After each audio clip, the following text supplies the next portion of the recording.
नमस्कार, स्वागत है आप सभी का TV9 भारतवर्ष पर। मैं हूं आपके साथ पूर्णिमा मिश्रा और आपको अब दिखाते हैं उत्तर प्रदेश से जुड़ी हुई खबरें। 75 जिले 75 खबर। यूपी कवर की शुरुआत करेंगे इलेक्शन की खबरों पर सबसे पहले नजर। यूपी में पहले चरण के विधानसभा चुनाव के लिए धुआंधार प्रचार जारी।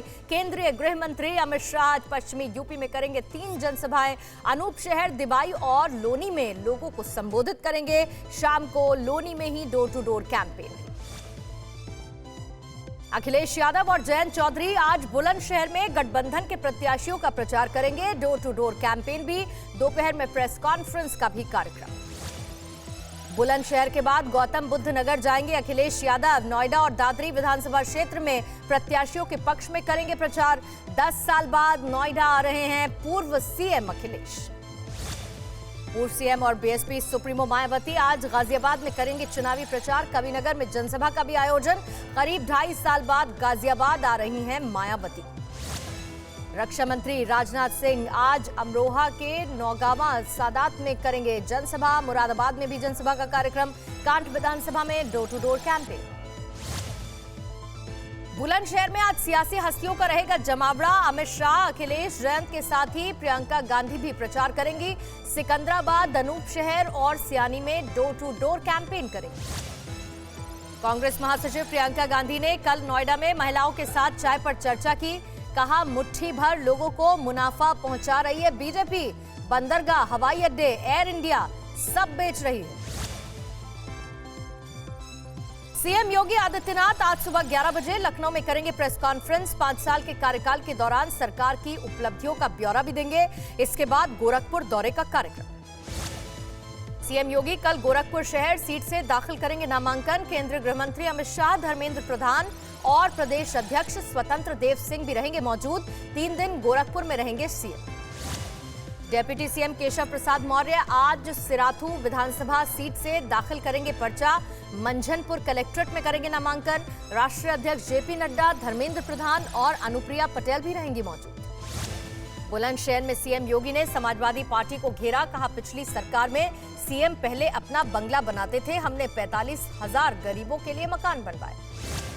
अलीगढ़ से गृह मंत्री अमित शाह का समाजवादी पार्टी और बीएसपी पर प्रहार। कहा, दोनों की सरकार में पुलिस वाले गुंडों से डरते थे, योगी सरकार में गुंडे और माफिया जेल में। यूपी चुनाव में अब आया बजरंग बली का भी जिक्र। केंद्रीय मंत्री अमित शाह कल बदायूं में उन्होंने कहा, यूपी में अब बाहुबली नहीं बजरंग बली। बजट के बहाने अखिलेश यादव का बीजेपी पर बड़ा हमला। कहा, महंगाई को लेकर जनता में आक्रोश, ये चुनाव भाईचारा बनाम भारतीय जनता पार्टी। सीएम योगी के गर्मी वाले बयान पर अखिलेश का जवाब, गर्म खून है, गर्मी खत्म हो गई तो कैसे चलेगा। जयंत चौधरी ने किसानों के मुद्दे पर बोला, बीजेपी पर हमला। कहा, किसानों को नहीं मिला सम्मान, यूपी में गन्ना जीतेगा और जिन्ना हारेगा। शामली में अखिलेश यादव के सुरक्षा गार्ड्स ने एसपी आरएलडी के प्रत्याशी को भगाया। रथ यात्रा में शामिल होने की कोशिश कर रहे थे प्रत्याशी प्रसन्न चौधरी और अशरफ अली। अखिलेश और जयंत ने कल लोनी सीट से प्रत्याशी मदन भैया के समर्थन में प्रचार किया। रात होने की वजह से रथ से नहीं निकले दोनों नेता। आधी रात को इंतजार करते रहे लोग। एसपी प्रत्याशी नाहिद हसन की बहन इकरा हसन ने सीएम योगी पर हमला किया। कैराना में गर्मी बढ़ने वाले बयान पर पलटवार किया। कहा, 10 मार्च को उन्हें ठंडक के लिए उत्तराखंड भेजेंगे। सीएम योगी ने फिर से उठाया श्री कृष्ण मंदिर का मुद्दा। कहा, काशी अयोध्या में तेजी से हो रहा है काम, तो मथुरा वृंदावन कैसे छूट जाएगा। मथुरा में गोवर्धन के दानघाटी मंदिर में पहुंचे सीएम योगी। गिरिराज महाराज के दर्शन भी किए। बीजेपी सांसद हेमा मालिनी ने सीएम को गाय की मूर्ति और गदा भेंट की। मायावती ने आगरा में बीजेपी पर निशाना साधा। कहा, बीजेपी करती है पक्षपात, बीएसपी सबको साथ लेकर चलने वाली party. Deputy CM Keshav Prasad Maurya का समाजवादी पार्टी पर फिर से बड़ा हमला। कहा, रेड अलर्ट का मतलब लाल टोपी, यूपी के लिए काल टोपी। पीएम मोदी कल यूपी के 5 जिलों में करेंगे वर्चुअल रैली। अलीगढ़, गौतम बुद्ध नगर, मेरठ, गाजियाबाद और हापुड़ जिलों की 23 विधानसभा सीटें इसमें कवर होंगी। पीएम की वर्चुअल रैली से लोगों को जोड़ने के लिए बीजेपी ने खास इंतजाम किया। 122 जगहों पर पीएम के संबोधन को सुनने की व्यवस्था। 20 लाख से अधिक फुटफॉल की उम्मीद। 5 राज्यों में चुनाव के बीच पीएम मोदी ने कल बजट के फायदे भी समझाए। कहा, बजट से अर्थव्यवस्था को गति मिलेगी, आत्मनिर्भरता की नींव पर बनाएंगे आधुनिक भारत। यूपी बीजेपी के अध्यक्ष स्वतंत्र देव सिंह का बयान, बागपत अब नहीं रह गया है आरएलडी का गढ़, यहां से तीनों विधायक बीजेपी के, सड़कें हैं चाइना से भी बेहतर। समाजवादी पार्टी ने उम्मीदवारों की नई लिस्ट जारी कर दी। कुशीनगर के फजल नगर से चुनाव लड़ेंगे स्वामी प्रसाद मौर्य। सरोजनी नगर सीट से अभिषेक मिश्रा को टिकट मिला। स्वामी प्रसाद मौर्य के खिलाफ फजल नगर में विरोध प्रदर्शन हुआ। एसपी नेता फिरोज अंसारी की अगुवाई में नारेबाजी हुई। पुतला फूका गया। स्थानीय नेता को टिकट देने की मांग की। एसपी प्रत्याशी और पूर्व मंत्री अभिषेक मिश्रा ने मंत्री स्वाति सिंह पर निशाना साधा। कहा, किसी से मिलती नहीं थी सरोजनी नगर की विधायक, जनता त्रस्त थी इसीलिए टिकट काटा। यूपी चुनाव को लेकर 5 फरवरी को जारी हो सकता है बीजेपी का संकल्प पत्र। सूत्रों के हवाले से खबर, बीजेपी ने सुझाव आपका संकल्प हमारा अभियान के तहत लोगों से सुझाव भी मांगे। यूपी के शाहजहांपुर में कैबिनेट मंत्री ने गाना गाकर जनता से वोट मांगे। देशभक्ति के गाने की धुन पर गाना गुनगुनाया। टिकट कटने के बाद योगी सरकार के मंत्री स्वाति सिंह ने बयान दिया, पार्टी का हर फैसला स्वीकार है, जो जिम्मेदारी मिलेगी उसे निभाऊंगी।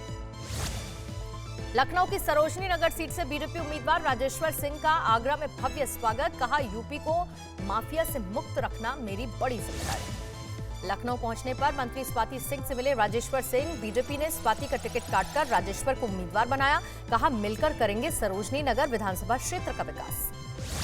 आईजी रेंज लखनऊ लक्ष्मी सिंह का तबादला होगा। किसी भी वक्त चुनाव आयोग का आदेश आ सकता है।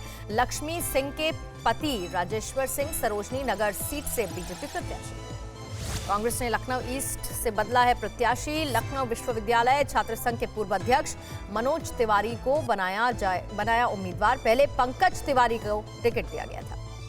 लखनऊ कैंट से बीजेपी प्रत्याशी और कैबिनेट मंत्री ब्रजेश पाठक ने कहा है कि सीट बदलने का फैसला पार्टी ने लिया। कैंट सीट से कई नेताओं की दावेदारी को गॉसिप भी बताया। बाहुबली मुख्तार अंसारी की जमानत पर ओम प्रकाश राजभर का बयान, ऊपर वाले के घर में देर है अंधेर नहीं, उन्हें सरकार ने 12 साल तक जबरन जेल में रखा। ओम प्रकाश राजभर ने कहा, हमने हमेशा की है मुख्तार अंसारी की मदद, आगे भी करेंगे। वो जहां से चुनाव लड़ेंगे हम प्रचार करेंगे। बीजेपी सरकार ने धर्म देखकर यातना दी। ओम प्रकाश राजभर के जहूराबाद सीट से चुनाव लड़ने पर बढ़ी अखिलेश की मुश्किल। पूर्व मंत्री शादाब फातिमा कर सकती हैं समाजवादी पार्टी से बगावत। बीएसपी या फिर निषाद पार्टी के टिकट पर चुनाव लड़ने की भी संभावना। रायबरेली से बीजेपी उम्मीदवार अदिति सिंह ने नामांकन किया। प्रियंका गांधी पर उत्पीड़न का आरोप लगाया। कहा, मेरे पति पर मेरे खिलाफ बोलने के लिए दबाव बनाया था। मैं लड़की हूं, लड़ रही हूं। समाजवादी पार्टी और अपना दल के कृष्णा गुट के बीच सीट शेयरिंग को लेकर पेच फंसा। कई सीटों पर समाजवादी पार्टी के कैंडिडेट्स उतारने पर नाराजगी, लेकिन ये भी कहा, हम साथ हैं।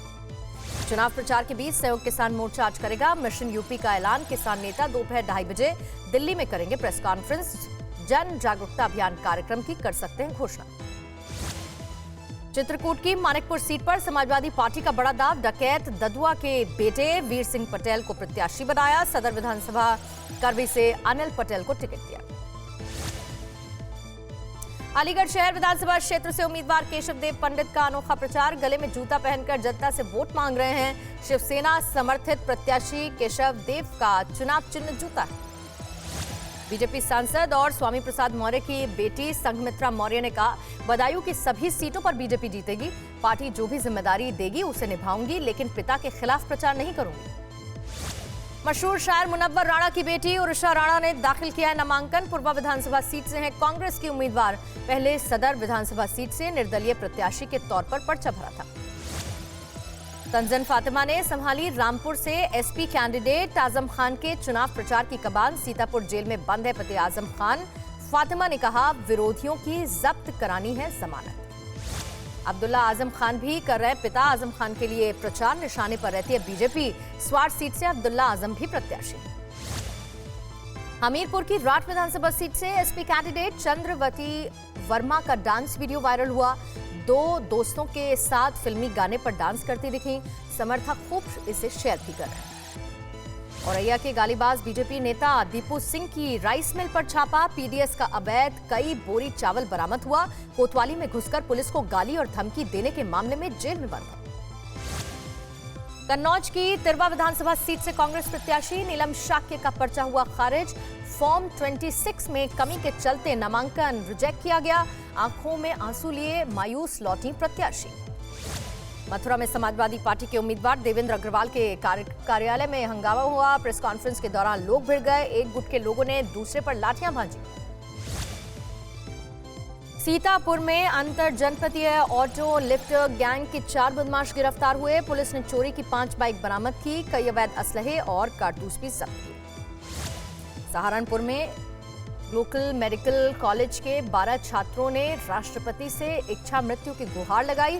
सिटी मजिस्ट्रेट को ज्ञापन सौंपा। कॉलेज की मान्यता रद्द होने से भविष्य अंधेरे में। आगरा में पुलिस कस्टडी में युवक की मौत के बाद हंगामा। पीड़ित परिजनों ने पुलिस पर गंभीर आरोप लगाए। कहा, अंतिम संस्कार के लिए जबरन शव ले गई पुलिस। वाराणसी में बड़ी मात्रा में नकली इंजेक्शन और वैक्सीन बरामद हुई। लंका थाना क्षेत्र के सुंदरपुर इलाके में एसटीएफ ने कार्रवाई की है। कई लोग हिरासत में लिए गए।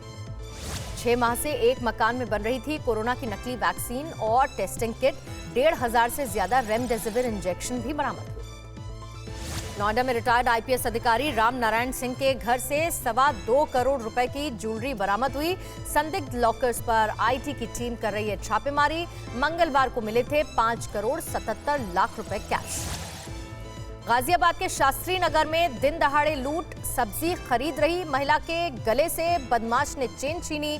पूरी वारदात सीसीटीवी में रिकॉर्ड हुई। कौशाम्बी में पेड़ काटने के विवाद को सुलझाने के लिए पहुंची पुलिस टीम पर हमला हुआ। पथराव में कई पुलिसकर्मी घायल। महिलाओं ने भी पुलिसकर्मियों से हाथापाई की। मतदान से पहले शामली के कैराना कोतवाली क्षेत्र में हथियारों की अवैध फैक्ट्री का पर्दाफाश। खुरगान के जंगल में अवैध पटाखा फैक्ट्री में हथियार बन रहे थे। दर्जनों असलहे भी बरामद हुए।